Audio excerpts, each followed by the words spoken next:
पाकुड़ विधानसभा से एनडीए के प्रत्याशी अजहर आलम के पक्ष में आसू सुप्रीमो सुरेश महतो ने विधानसभा क्षेत्र के अंतर्गत बरहड़वा नगर पंचायत में जनसंपर्क पदयात्रा किया।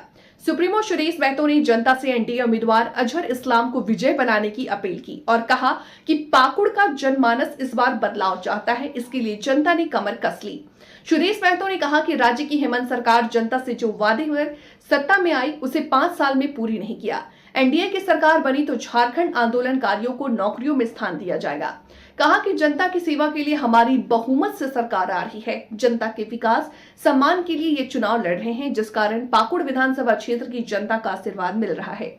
हम इस चुनाव को जनता के विकास व सम्मान के लिए लड़ रहे हैं। हमारा लक्ष्य अंतिम घर तक विकास पहुंचाना होगा, जनता का शासन कायम करना है। उन्होंने कहा कि बरहड़वा नगर पंचायत क्षेत्र भाजपा का गढ़ मानी जाती है। इस क्षेत्र से भारतीय जनता पार्टी का अच्छा परिणाम आता रहा है, जिसको लेकर यहां के जनता में काफी उत्साह देखने को मिला। इस बार एनडीए प्रत्याशी को यहां के जनता का पूर्ण आशीर्वाद सहयोग मिलेगा। क्योंकि इतना लंबा समय, इतना लंबा हमारा उधर से इधर आना और यहाँ आके अपने लोगों के उत्साह और उनके कार्यक्रमों को बल देना था। मुझे पूरा उम्मीद है कि यहाँ के कार्यकर्ता इस क्षेत्र से हमेशा भारतीय जनता पार्टी एक बेहतर परिणाम देते आई। हम पूर्ण रूप से एनडीए में एक बेहतर परिणाम के लिए आगे बढ़े हैं। अजहर जी के लिए यहाँ उत्साह बना हुआ है। पहली बार लंबे अरसे के बाद जो मैंने देखा, जो मैंने बातचीत की, यहाँ से एनडीए का प्रत्याशी विजयी होने वाला है, ये सुनिश्चित हमने ये भाव से मैंने आज पढ़ा है।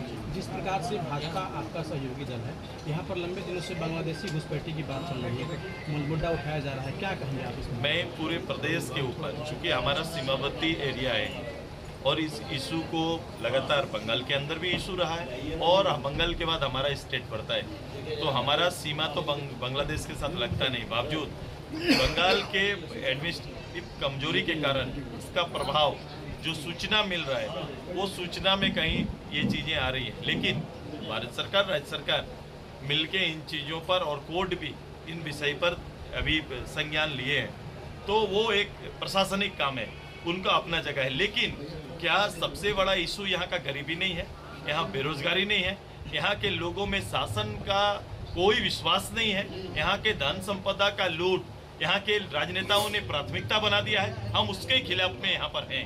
मैं जनता का राज लाना चाहता हूँ। ये दरोगा राज, ये एसपी राज, डीसी राज से बाहर पब्लिक राज बने, पब्लिक का नेतृत्व आए, ये हमारी तैयारी है और एक ईमानदार नेतृत्व आपके बीच हम लोग लेके आएंगे। प्रदेश में एनडीए गवर्नमेंट हम लेके आएंगे। आपने अपने मैनिफेस्टो में डाला है कि महिला सुरक्षा सम्मान के तहत 2500 रुपये प्रति माह जो है महिलाओं को दिया जाएगा, और बीजेपी ने गोगो योजना है ना, बहुत कन्फ्यूजन पालने की आवश्यकता नहीं है।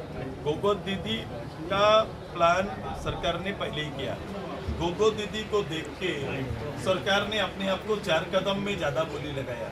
हमने इसको सम्मान योजना बोला और हम भारतीय जनता पार्टी ने संयुक्त रूप से सम्मान राशि को 2100 और 2500 दोनों हमारा है, हम विचार करेंगे और जो बेहतर होगा हम सम्मान राशि देंगे। मैं वही नहीं कह रहा हूँ, मैं आपको गारंटी करने के लिए आया हूँ कि हमारी सरकार बनी, हम 1 साल के अंदर 1,21,000 हर गरीब परिवार तक पहुंचाएंगे, उनको गवर्नमेंट सपोर्ट मिलेगा।